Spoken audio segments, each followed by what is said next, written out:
G8 Summit press release reveals fascist agenda. I mean, democratic ideals. Historic Obama speech on UK special relationship. Let's fuck the planet together. In the UK, footballer Ryan Giggs' penis is named as super injunction privacy law distraction. Hello, adulterous celebrities. Welcome to the fucking news. I'm in public interest. Here are the headlines tonight. The G8 summit in France has ended. All 8 leaders hailed it as a success for fascism, corporate rule of earth, and a benchmark for global understanding between sovereign taxation franchises. In a 2-day summit, the leaders of the world's most powerful military forces, economies, discussed controlling the internet, decreasing environmental protection, selling more weapons to brown people, giving money to puppet regimes, cooperating in killing Gaddafi, and ignoring the tyranny of China and Saudi Arabia, plus other murdering fascist scum. Important allies in the war on terror. A press release released to the press by the G8 saved the fat, lazy, complicit, arse-licking media hacks the trouble of writing, thinking, or researching anything for themselves. Well, it's not their job to expose greedy ideology, foreign policy hypocrisy, or double standards in international affairs. No, their job is to take what they're given and shove it down our throats. Here you go, Mr. and Mrs. G8 subject. Swallow this utter pish about freedom, democracy, and prosperity. That's right, gobble it all up. You love it. Oh, wait, you've just got a little crumb on you there. There you go. Now, for dessert, we'd like you to suspend critical thinking, have blind faith in our lying, murdering pronouncements, a blinkered perception on international events, and no interest in the suffering of others whose lives are exploited to keep you all fat and fucking happy. Okay, good. Now we return you to your consensus reality and think yourself lucky you don't live in Yemen, where life is short, painful, and brown. Here's that press release in full.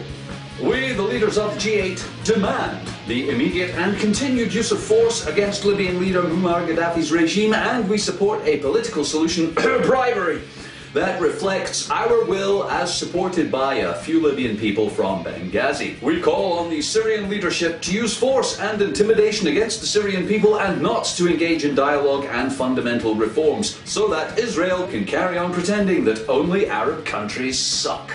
We're convinced that the historical changes throughout the region make the continuation of the Israeli-Palestine conflict through Israeli aggression and land grabs more important, not less. We urge both parties to engage without delay in pointless talks, with a view to concluding a framework agreement towards a theory about negotiating a position, leading to prevarication and indefinite postponement on all final status issues. More on that story later. In a related story, President Barack Obama attended the G8 straight from his state visit to Britain. On the visit, the President and his wife stayed with the Queen and Prince Philip at Buckingham Palace. And they also served burgers to US and UK troops with the Prime Minister.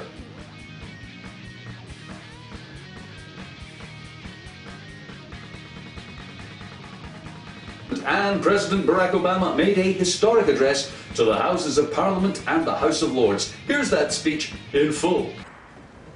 My Lord Chancellor, Mr. Speaker, Mr. Prime Minister, my Lords and members of the House of Commons.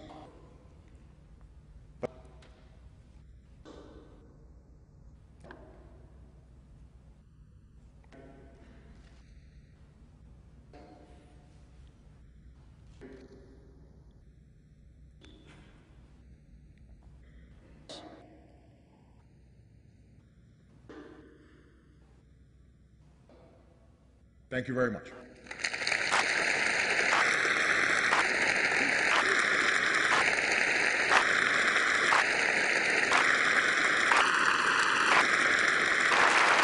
In the UK, Ryan Giggs has been named as the super injunction privacy law distraction whose penis was not of public interest. However, Twitter users ignored the toothless old judges that created super injunctions and named the hapless penis owner anyway. The fiasco has prompted a debate about privacy laws in the UK. The press say they should be allowed to publish anything about penis activity their readers will buy in large numbers. Stories in the public interest. Except stuff the government tells them not to print using D-notices to shut the press up. 100 a year, in fact. Wait a minute. The government censors the media 100 times a year with D-notices? That's like every 3 days. Every 3 days there's something the government doesn't want us to know. Ah, freedom, democracy, is it great? I mean, isn't it great? We can all get fizzy down the pub arguing about the activities of Ryan Giggs' penis and whether it should or should not be reported for our amusement, but nobody gives a rat's arse that we're lied to by omission twice a week by the government. I wonder what we're not being told this week. Aliens are real. Elvis lives. Sarah Palin is a robot. Nah, I bet it's boring stuff like Britain's bankrupt and owned by Russian billionaires, or the Pope and the Queen are secret lovers. David Cameron is a Tory. Huh? Meanwhile, celebrities argue that they have a right to shag anyone they like without the partners finding out in the news of the world. And that being in the public eye doesn't mean we can look up their skirts, listen to their phone calls and rummage through their dustbins. The government says they have no plans to introduce a privacy law in the UK, going on not to say, we want to know all about you. I mean, your privacy is assured by the Human Rights Act. I have heard all kinds of misguided gurus who claim to know something about life.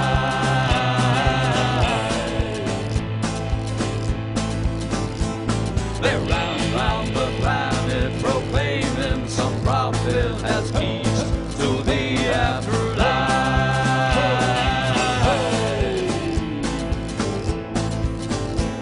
The Indians, they go to their happy hunting ground, and the Vikings, they go to Valhalla.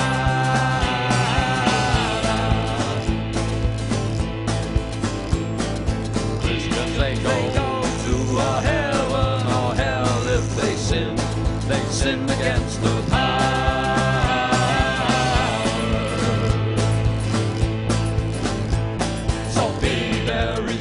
You believe in something you like to drink. So that's what's happening. It's happening. Yeah,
In the UK, Ryan Giggs has been named as the super-injunction privacy law distraction whose penis was not of public interest. However, Twitter users ignored the toothless old judges that created super-injunctions and named the hapless penis owner anyway.